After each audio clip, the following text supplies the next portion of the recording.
Radio मिर्ची presents एक पुरानी कहानी। अब सुनिए उर्दू साहित्य के जाने माने अफसाना निगार सादत हसन मंटो की एक पुरानी कहानी, दो कौमें। प्रोड्यूस्ड बाय अंकित शर्मा और आवाज है आरजे सायमा की। मुख्तार ने शारदा को पहली मर्तबा झिर्रियों में से देखा। वो ऊपर कोठे पर कटी हुई पतंग लेने गया तो उसे झिर्रियों में से एक झलक दिखाई दी। सामने वाले मकान की बलाई मंजिल की खिड़की खुली थी। एक लड़की डोंगा हाथ में लिए नहा रही थी। मुख्तार को बड़ा ताज्जुब हुआ कि ये लड़की कहां से आ गई, क्योंकि सामने वाले मकान में कोई लड़की नहीं थी। जो थी ब्याही जा चुकी थी, सिर्फ रूप कौर थी। उसका पिलपिला पति कालूमल था। उसके 3 लड़के थे और बस। मुख्तार ने पतंग उठाई और ठिठक के रह गया। लड़की बहुत खूबसूरत थी। इसके नंगे बदन पर सुनहरे रोए थे। उनमें फंसी हुई पानी की नन्ही नन्ही बूंदें चमक रही थी। उसका रंग हल्का सांवला था, सांवला भी नहीं, तांबे के रंग जैसा।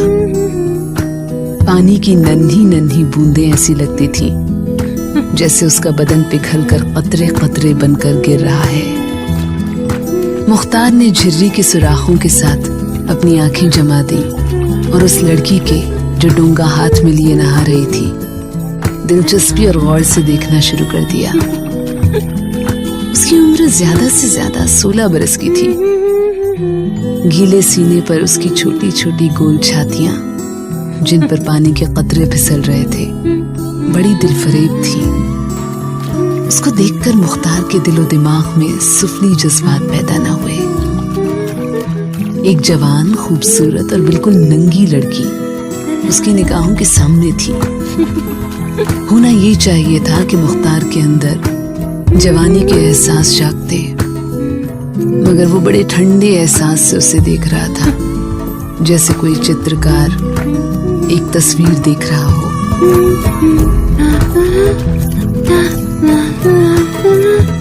लड़की के निचले होंठ के आखिरी कोने पर बड़ा सा तिल था, बेहद मतीन, बेहद संजीदा, जैसे वो अपने वजूद से बेखबर है, लेकिन दूसरे इसके वजूद से आगाह है, सिर्फ इस हद तक कि उसे वहीं होना चाहिए था जहां की वो था। बाहों पर सुनहरे रोए पानी की बूंदों के साथ लिपटे हुए चमक रहे थे। उसके सर के बाल सुनहरे नहीं, भोंसले थे, जिन्होंने शायद सुनहरे होने से इनकार कर दिया। जिस्म सुडौल और गदराया हुआ था, लेकिन उसको देखने से उत्तेजना पैदा नहीं होती थी। मुख्तार देर तक झिर्री के साथ आंखें जमाए रहा। लड़की ने बदन पर साबुन मला। मुख्तार तक उसकी खुशबू पहुंची। सलोने तांबे जैसे रंग वाले बदन पर सफेद सफेद झाग बड़े सुहाने मालूम होते थे। फिर जब ये झाग पानी के बहाव से फिसले तो मुख्तार ने महसूस किया जैसे उस लड़की ने अपना बुलबुलों का लिबास बड़े इत्मीनान से उतार कर एक तरफ रख दिया। नहाने के बाद लड़की ने तौलिए से अपना बदन पोंछा। बड़े सुकून और इत्मीनान से आहिस्ता आहिस्ता कपड़े पहने, खिड़की के डंडे पर दोनों हाथ रखे और सामने देखा। एकदम से उसकी आंखें शर्माहट की झीलों में डूब गईं। उसने खिड़की बंद कर दी। मुख्तार बेख्तियार हंस पड़ा। लड़की ने फौरन खिड़की की पट खोले और बड़े गुस्से से झिर्री की तरफ देखा। मुख्तार ने कहा, मैं बिल्कुल कसूरवार नहीं हूँ। आप खिड़की खोलकर क्यों ना रही थी? लड़की ने कुछ न कहा। गुस्से भरी निगाहों से झिर्री को देखा और खिड़की बंद कर दी। चौथे दिन रूप कौर आई। उसके साथ यही लड़की थी। मुख्तार की माँ और बहन दोनों सिलाई और क्रोशिये के काम में माहिर थीं। गली की अक्सर लड़कियां उनसे ये काम सीखने के लिए आया करती थीं।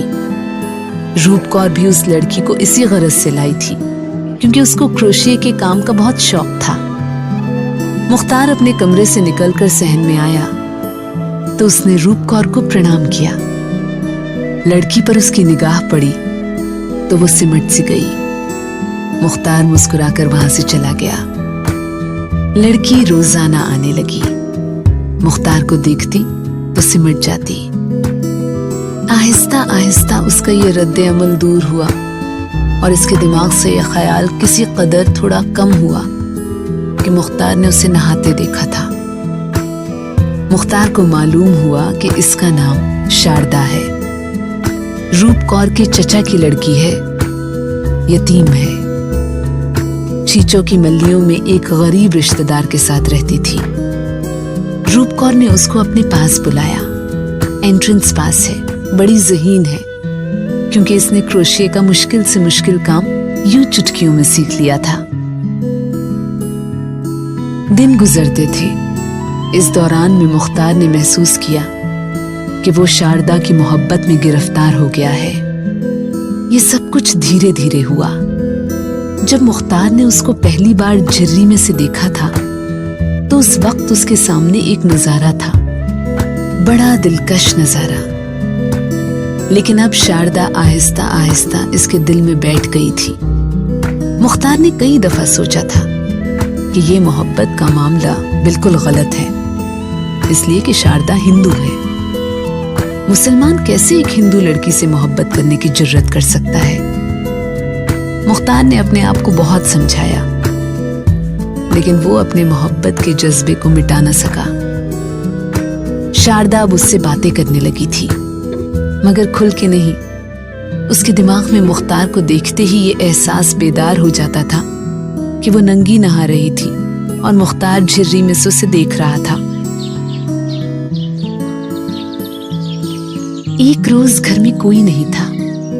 मुख्तार की माँ और बहन दोनों किसी अजीज के 40वीं पर गई हुई थी। शारदा हस्बे मामूल अपना थैला उठाए सुबह 10 बजे आ गई। मुख्तार सहन पे चारपाई पर लेटा अखबार पढ़ रहा था। शारदा ने उससे पूछा, बहन जी कहाँ है?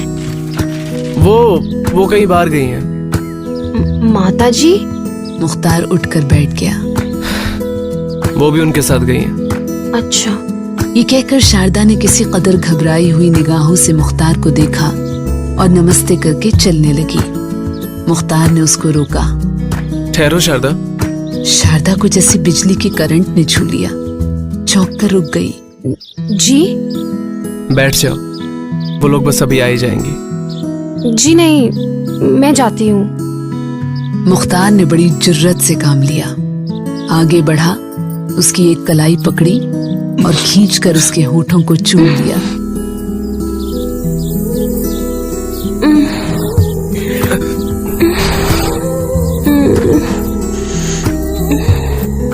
ये सब कुछ इतनी जल्दी हुआ कि मुख्तार और शारदा दोनों को एक लख्ते के लिए बिल्कुल पता न चला कि क्या हुआ।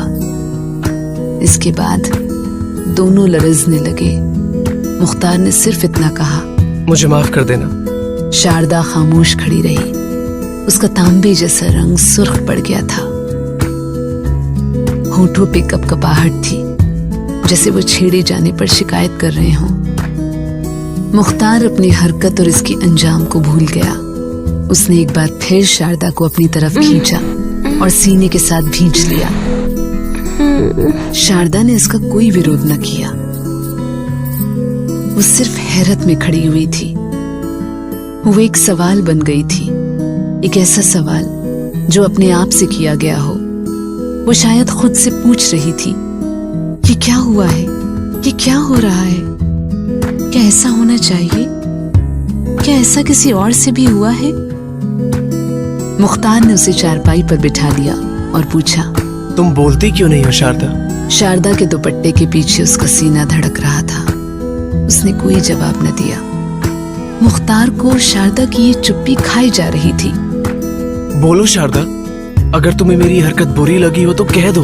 खुदा की कसम मैं माफी मांग लूंगा। तुम्हारी तरफ निगाह उठाकर भी नहीं देखूंगा। मैंने कभी ऐसी हिम्मत नहीं की होती, लेकिन न जाने मुझे क्या हो गया। दरअसल मुझे तुमसे मोहब्बत है। शारदा के होंठ हिले, जैसे उन्होंने लफ्ज़े मोहब्बत अदा करने की कोशिश की है। मुख्तार ने बड़ी गर्मजोशी से कहना शुरू किया। मुझे मालूम नहीं तुम मोहब्बत का मतलब समझती हो या नहीं। मैं खुद भी इसके बारे में ज्यादा जानकारी नहीं रखता। मैं सिर्फ इतना जानता हूँ कि मैं तुम्हें चाहता हूँ। तुम्हारी सारी हस्ती को अपनी इस मुट्ठी में ले लेना चाहता हूँ। अगर तुम चाहो तो मैं अपनी सारी जिंदगी तुम्हारे हवाले कर दूंगा। शारदा, तुम कुछ बोलती क्यों नहीं हो? शारदा की आंखें मानो ख्वाबों में खो गई हों। मुख्तार ने फिर बोलना शुरू किया। मैंने उस दिन झर्री में से तुम्हें देखा नहीं था, तुम खुद दिखाई दे गई थी। वो ऐसा मंजर था जो मैं कयामत तक नहीं भूल सकता। तुम शर्माती क्यों हो? मेरी निगाहों ने तुम्हारी खूबसूरती चुराई तो नहीं? मेरी आंखों में सिर्फ उस मंजर की तस्वीर है। तुम उसे जिंदा कर दो, मैं तुम्हारे पांव चूम लूंगा। ये कहकर मुख्तार ने शारदा का एक पांव चूम लिया। वो कांप गई। चारपाई पर से एकदम उठकर उसने लर्जा आवाज में कहा, ये आप क्या कर रहे हैं? हमारे धर्म में तो धर्म कर्म को छोड़ो, प्रेम के धर्म में सब ठीक है। ये कहकर उसने शारदा को चूमना चाहा, हटिए। मगर वो तड़प कर एक तरफ हटी और बड़े शर्मीले अंदाज में मुस्कुराती हुई भाग गई। मुख्तार ने चाहा कि वो उड़कर ममटी पर पहुंच जाए, वहां से नीचे सहन में कूदे और नाचना शुरू कर दे। मुख्तार की अम्मी और बहन आ गईं, तो शारदा आई। मुख्तार को देखकर उसने फौरन निगाहें नीची कर ली। मुख्तार वहां से खिसक गया कि कहीं राज फाश ना हो जाए। दूसरे रोज ऊपर कोठे पर चढ़ा। झिर्री में से झांका तो देखा कि शारदा खिड़की के पास खड़ी बालों में कंघी कर रही है। मुख्तार ने उसको आवाज दी, शारदा। शारदा चौंकी। कंघी इसके हाथ से छूटी और नीचे गली में जा गिरी। मुख्तार हंसा। शारदा के होंठों पर भी मुस्कुराहट पैदा हुई। मुख्तार ने उससे कहा, कितनी डरपोक हो तुम। तुम्हें हौले से आवाज क्या दी? तुम्हारी तो कंघी छूट गई। अब मुझे नई कंघी लाकर दीजिए, ये तो मोरी में जा गिरी है। अभी लाऊं? नहीं नहीं, मैंने मजाक किया है। तो मैंने भी तो मजाक ही किया था। तुम्हें छोड़कर मैं कंघी लेने जाता? कभी नहीं। अब मैं बाल कैसे बनाऊं? मुख्तार ने झिर्री के सुराखों में अपनी उंगलियां डाली। ये मेरी उंगलियां ले लो। शारदा हंसी। मुख्तार का जी चाहा कि वो अपनी सारी उम्र इस हंसी की छांव में गुजार दे। शारदा, खुदा की कसम, जब तुम हंसती हो ना तो मेरा रोआ रोआ गमकता है। तुम क्यों इतनी प्यारी हो? ये कमबख्त झिर्री, ये मिट्टी के जलील पर्दे, जी चाहता है इन्हें तोड़ फोड़ दूं।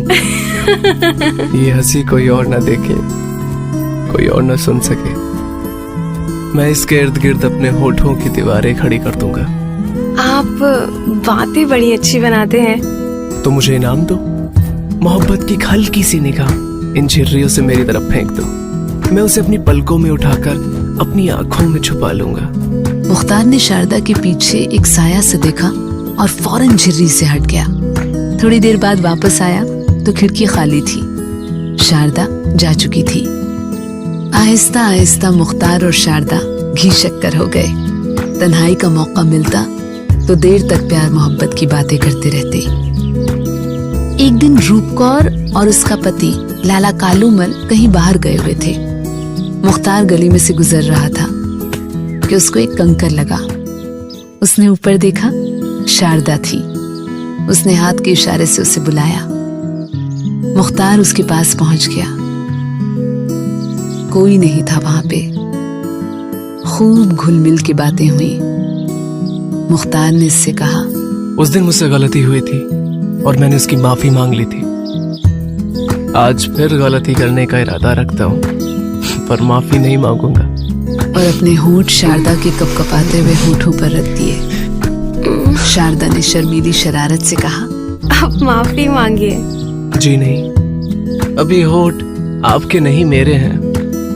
क्या मैं झूठ कहता हूँ? शारदा ने निगाहें नीची करके कहा, ये होठ क्या, मैं भी आपकी हूँ। देखो शारदा, हम इस समय एक ज्वालामुखी पहाड़ पर खड़े हैं। तुम सोच लो, समझ लो, मैं तुम्हें यकीन दिलाता हूँ, खुदा की कसम खाकर कहता हूँ कि तुम्हारे सिवा मेरी जिंदगी में कोई औरत नहीं है, ना ही आएगी।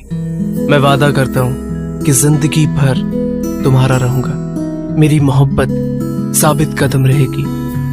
क्या तुम भी ऐसी कसम उठाती हो? शारदा ने अपनी निगाहें उठाकर मुख्तार की तरफ देखा। मेरा प्रेम सच्चा है। मुख्तार ने उसको सीने के साथ भींच लिया और कहा, जिंदा रहो, सिर्फ मेरे लिए, मेरी मोहब्बत के लिए। खुदा की कसम शारदा, तुम्हारा प्यार मुझे ना मिलता तो मैं यकीनन खुदकुशी कर लेता। तुम मेरी बाहों में हो तो मुझे ऐसा महसूस होता है कि सारी दुनिया की खुशियां मेरी झोली में आ गई हैं। मैं बहुत खुशकिस्मत हूँ। शारदा ने अपना सर मुख्तार के कंधे पर गिरा दिया। आप बातें करना खूब जानते हैं, मुझसे अपने दिल की बात नहीं कही जाती।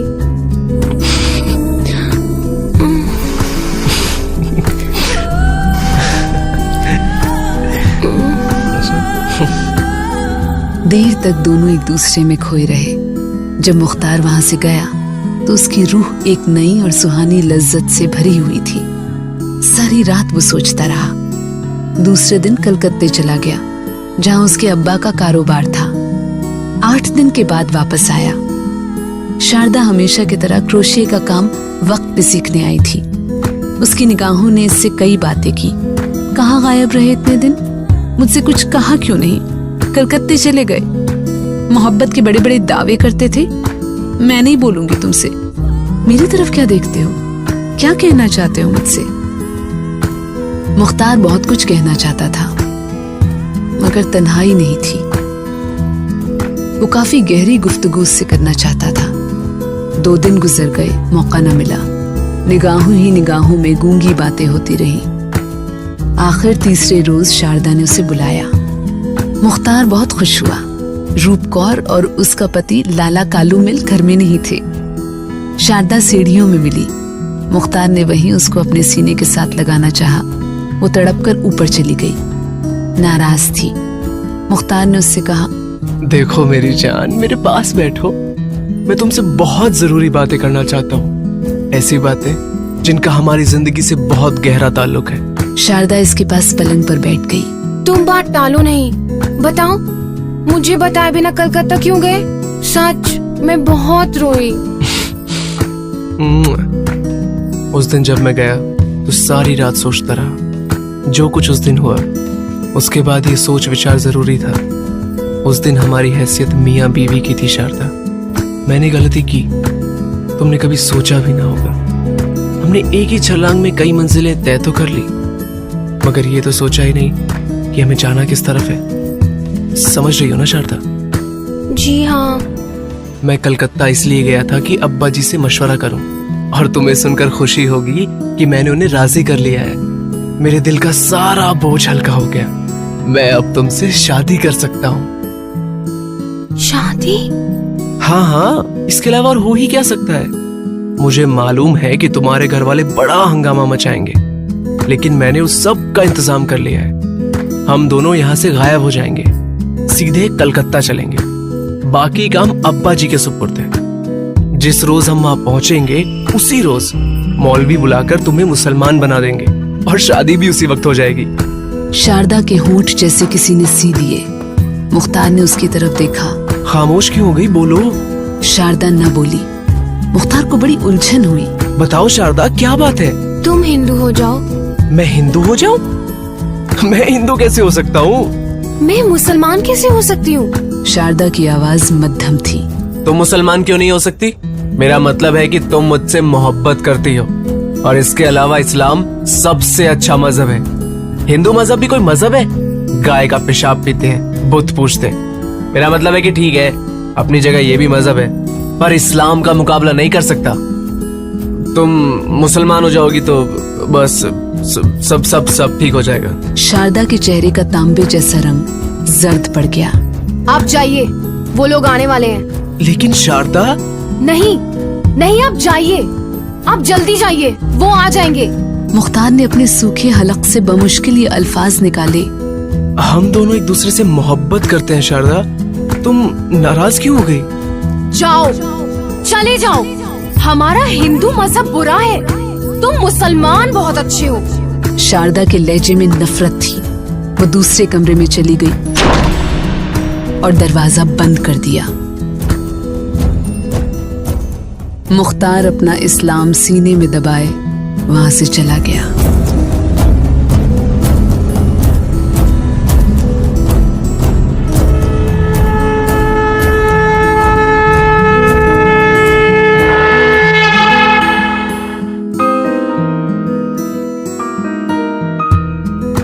रेडियो मिर्ची 98.3 FM पर अभी आपने सुनी एक पुरानी कहानी, सादत हसन मंटो की दो कौमें। इस कहानी को दोबारा सुनने के लिए लॉग ऑन करें www.radiomirchi.com।